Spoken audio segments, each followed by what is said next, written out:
Hi, my name is Sandra Jones Mitchell, and I am an advocate. I retired of my job with 30 years of working with folks with developmental disabilities, so now I'm in the community trying to make things happen, adopt young people so they'll know what's going on, and I'm excited about that.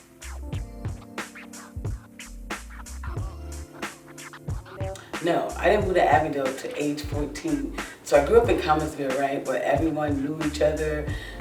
It was such a blessing. As I get older, I realized just how safe we were, and the families, the way we connected with each other. My dad and mom was one of the elders of the community, which they were like in their 30s, right? So all the other mothers were like 25, and then it was different, and it was safe, and so we moved to Avondale, and so you heard all the stuff about Avondale on the news. So we moved to Avondale. I was like, Dad, you don't love us anymore, do you? He said, what do you mean? I said, of all the communities in the world, how did you pick Avondale?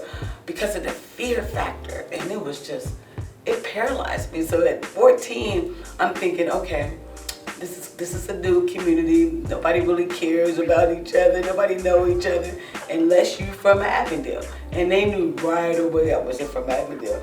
The only thing that saved me, I had a very handsome brother. To this day, he is still fine, so he had me by a couple years.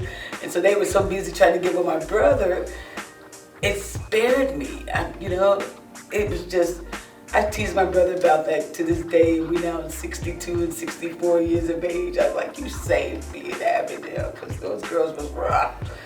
They were rough. And, but it's an experience that I would never, ever forget.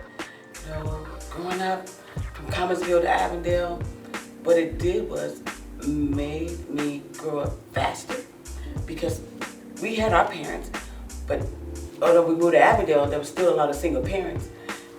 But my dad was just so strict. I used to say, he could tell if I kissed somebody, so I never would even kiss anybody. I was like, no, my dad could see your prints on my lips. I'm not kissing you. And so just having that sort of safety in Avondale helped. And we lived on Hutchins, so it was a one-way street. So if we didn't get home before my dad came up Lexington, we would cut across so he could see us. Like, I made it home, because if we didn't, we was getting our butt whooped, So Avondale was different. When you're a kid growing up, you need people to care for you. You need people to help you to feel safe. And so on the corner of Reading Road and Hutchins, there was a little store. And the guy that owned the name was Charlie. And Charlie would always watch out for folks. As you turn that corner, he's like, okay, you need to get home now. And he would always say, you don't want to mess with any of these boys here in Avondale. They're up to no good. And I'm thinking, how would you know? You're just a store owner. To this day, I respect Charlie, because he was right. I know I met my son's father up on that same corner. Oh, God, that was such an interesting little journey. But the people that I met in Avondale cared about Avondale so much. And then working with the elders and just wanting to be with them, and visiting out of the nursing homes in Avondale. Avondale had 26 nursing homes. All the senior buildings were truly senior buildings. I mean, folks were like 70, 80, and 90. Now they're 18 and 19 years of age. All the elders are gone, and they're dying off. And so I'm that next wave of seniors. But I do remember the elders always talking about their experience as growing up from the South, coming up through the West End, coming from Alabama, coming from Georgia, Arkansas. And I used to think, well, how did you end up in Avondale, They talked about the beauty of the community, and how the farmer market was there, and how just coming in for jobs in Avondale, how they just treasured the trees, just the trees alone. I remember one of the elders saying the trees used to sing in Avondale. They were so beautiful. And I can just imagine, because when I moved to Avondale from Commonwealth, I got to see some of the residual of that, and so Avondale was it was always a hot commodity. People always wanted to be a part of Avondale. But the residual from the riots was still there. I could still smell the smoke on Reading Road, and some of the buildings were still there that had burnt down. And I remember asking folks, like, why are we not buying up some of this stuff? I'm 18, 19 years old, thinking like that. Why can't we buy something? And I remember my first apartment was on Marion Avenue, And Mr. Wesley Posey was the first African-American clerk of courts for the city of Cincinnati council. And so my first apartment, I lived on the 3rd floor and he lived on the 2nd floor. So but nobody coming to visit, he was just not having it. Young lady, this is your first apartment. I want you to keep it, I was like, what do you mean by that? Like, don't have anybody up over here, that don't supposed to be. And, but I would listen to him talk about what was going on at city council. I'm 17, 18, 19 years old, paying attention to that. And so, Avondale is one of those communities that I can hear their ancestors crying out because I watched how so many of them suffered trying to keep their homes and keep the institutions from buying them up, and their family members selling their homes. And I was like, don't sell the houses, don't sell them. At least get your market value. But at that time, $50,000, $60,000 was a lot of money. Now I say don't ask for less than $3 billion. They were like, excuse me, but I remember just being involved with the Avondale Council. I joined the council when I was 17 years old, and I would sit there and I would watch them fuss and fight about stuff. I'm like, but what about the seniors? What about the kids? And it's like, if you want to care about these seniors, you better stay involved. And so to this day, I'm still involved, right? Just been elected the president again, so I can hear Miss Helen, who lived right across the street from, her name was Helen Martin, her and her husband from Children's Hospital. And in fact, her house is one of the few that's still standing. I think her great-granddaughter is living in there now. But she was just a beast when it came to organizing, galvanizing the community, getting the residents involved. And she said, you go get those young people. I was like, I'm going to get those young people. Half of my friends to this day are not involved in the community. And, but I listened to her. Mr. Martin. They was just, I could see him walking down to the Avondale Council meetings. He was like, we need the exercise. I'm like, okay, but it's going to be dark. And how y'all going to get back? He said, you going to take us? I was like, okay. So you 18, 19 years old, you got 2 old people in your car, what you going to do? Definitely going to turn down the radio. These kids don't turn it down today. They just be, I'm like, what are they saying? What's that? But I'll never forget my experience in Avondale. It was rich. It was very challenging. It was sad at times because within the senior buildings, although they had a licensed nurse and a social worker in there, they didn't really meet the needs of the seniors. And so I can remember Mr. Trindle, when he came to Metropolitan Housing to take over, I said, can I have office space? And I had no idea what I was asking for, but he gave it to me free. But he said, in exchange for you making sure that in the evenings that the people were okay. I'm like, I could do that. That's so cool. To this day, the president building is still standing, but it's a mess. I never forget Mr. Rogers. He was in the military, and so he ended up in the building, and they cried like a baby. He said, I remember I couldn't go past the front door because it was a hotel at that time, and he was the butler, and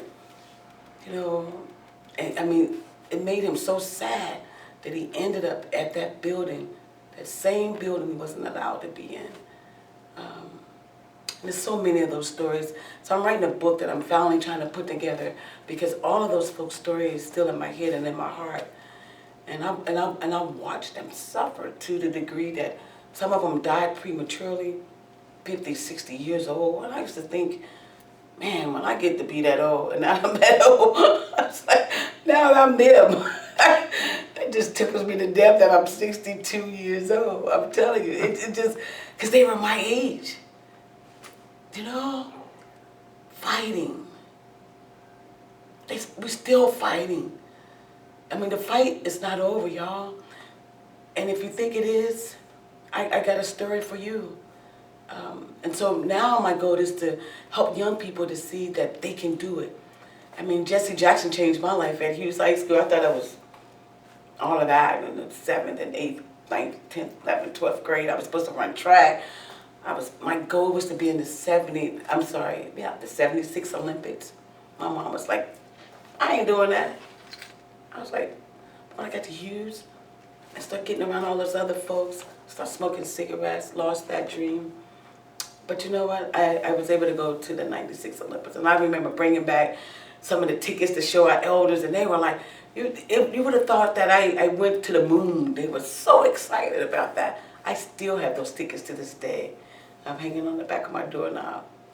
And my son was 12 at the time. He's now 43 years old.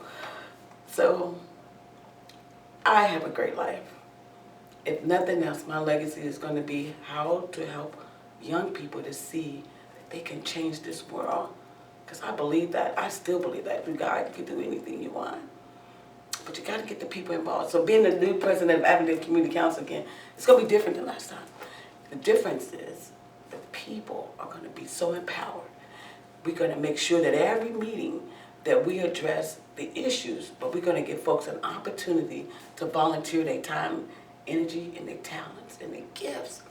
You got to give people an opportunity to share their gifts.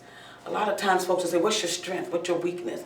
And when I think about our elders, they had to do a lot of domestic work. And I remember saying, if you could have been anything in the world, what would you have been? I heard all kind of scientists, a seamstress, an engineer. Like, why didn't you do it? I had to work, you know. And at the time when I started SOAC, a lot of them did not have their high school diploma. So they were still writing X's and like cashing it. I was like, wait, let me teach you how to write your name. You know, when you're trying to teach an 80-year-old to write their name, I just never forget Mr. Cash, boy. He was so funny. I would put an X on that paper all my life. I'm like, but you can write your name. Let me show you how to write it. And he was like, that's a C? Yes, Mr. Cash. That changed his life, you know. And he moved up here from Atlanta, Georgia. And he had a TV repair shop on Ready Road before the riots. But the thing of this, he didn't understand the insurance piece. So when they burned down his building, he didn't know how to recruit from that. And so he had all this stuff in his house. And so I still have TV tubes. I still have his knife sharp. And he's been dead maybe, because my granddaughter is 20, he's been dead 23 years. And I still have that stuff. And I'll never forget this time this lady tried to rob him at the president building. He jumped down 7 flights of stairs. I was like, where are you going? But he caught her. You know, we ended up going to court, and that was just hilarious. I wish I could get that tape. When we went to court, he told the judge, she was trying to sell me something I didn't want. The judge said, what? He said, you know, some sacks. I was like, he did not say that in court. He said, how old are you? He's like, I'm 95. He was like, ma'am, don't sell him no sacks. It's called something else, prostitution. But she ended up doing 4 years for robbing him. And it's that type of advocacy. You're not always going to be able to win, but if you stop advocating, you won't know. And so there's times when I would advocate, I don't know what the outcome is going to be. I get calls every day. Every day. And now my niece is taking some of those calls. And like I said to her, you can't just take the calls and internalize it. You got to act on it. That's what an advocate does. You act. You teach folks. Because if you don't act on it, it's useless. And so seniors need to know that they have someone to fight for them. And it's not too many people willing to die for what they believe in. I'm willing to die for what I believe in. I would just continue to fight. And so I have everyone in my family now. I have deputized them all. They all advocates for our elders. Even the little babies. She was like, those your friends? I'm like, yeah, those are my friends. They're not my clients. You know, I don't call them grandma. I don't want to disrespect her. No, you're Miss Stearns. That's who you are. And so I could talk about Avondale forever. And it's only because it's still dear to my heart. I've lost 2 marriages, right? This one guy, he was like, I'll marry you, but you got to move out to Avondale. I was like, well, that ain't going to happen. I didn't know. It was so funny. Then I see him, he was like, you still in Avondale? But see, now he's 85 years old. Yes, I'm still in Avondale, but I'm still here. But people would say they like your grind and your drive and all that. But ask them for help. That's how you can really tell if they like it, if they believe in what you're doing. And so we have to be mindful of who we ask to help us too. Because sometimes folks don't have to get attention. One of the things that I like about our elders, they're not going to lie to you. Because they have no reason to lie, right? And you got something that's going to be slick. I like those. I love the slick ones because they think they slick and they so slow at it now because they've not really brushed up on their slickness. I was like, what you did 30 years ago, it's not going to work today. I'm sorry, it's not with Miss Sandra. So, you know, and then with so like intentionally providing services for the elders, it's so cool because, especially when you tell them it's at no cost to them, they can't afford it. You know, you think about the seniors today, and if you lost your spouse, you might have $3,000 a month. Rent now is $1,000. Where you going with that? So I like those seniors that are kind of, we call them savvy seniors. And I got a couple of them. They're 85 and 90 years of age, and they'll say, baby, I didn't know my life was going to be this bad when I got old. I didn't know my kids wasn't going to help me. I didn't know my house was going to fall apart. So those are the calls we get, especially the ones in Avondale that live in some of the older homes. You know, they only can live on the first floor because they can't get up to the second floor. And then you can't modify the bathrooms because the bathroom's on the second floor. And it's just a mess for some of them. And then they don't have their paperwork in order.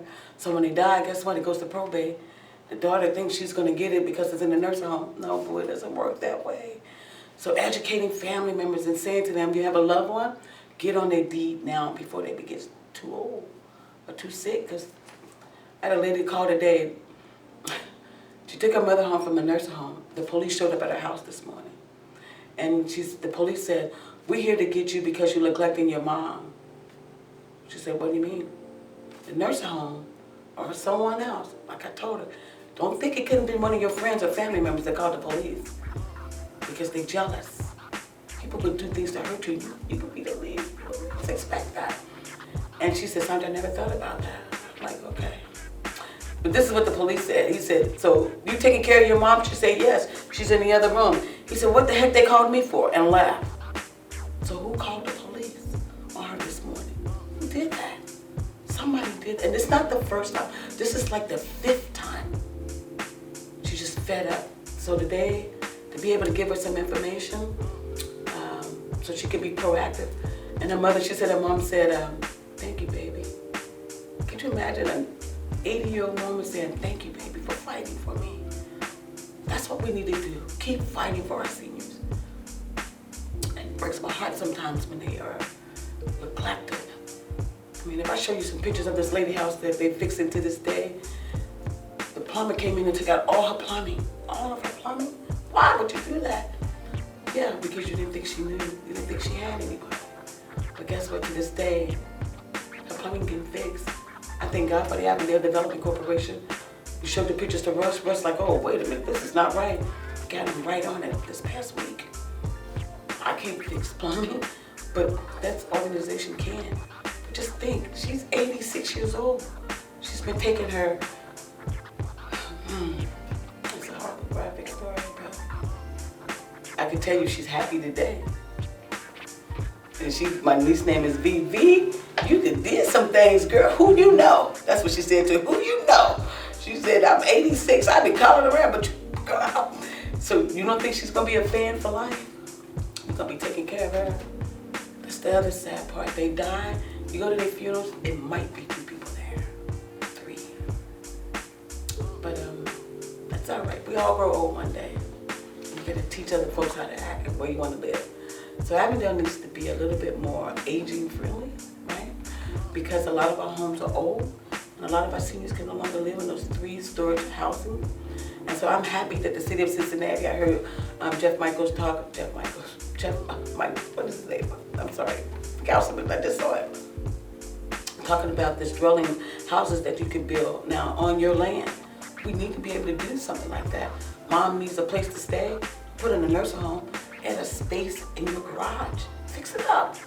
And then get that tax big money to fix it up. Take out a loan, do whatever you need to do to keep my home. So, God be the glory, you guys.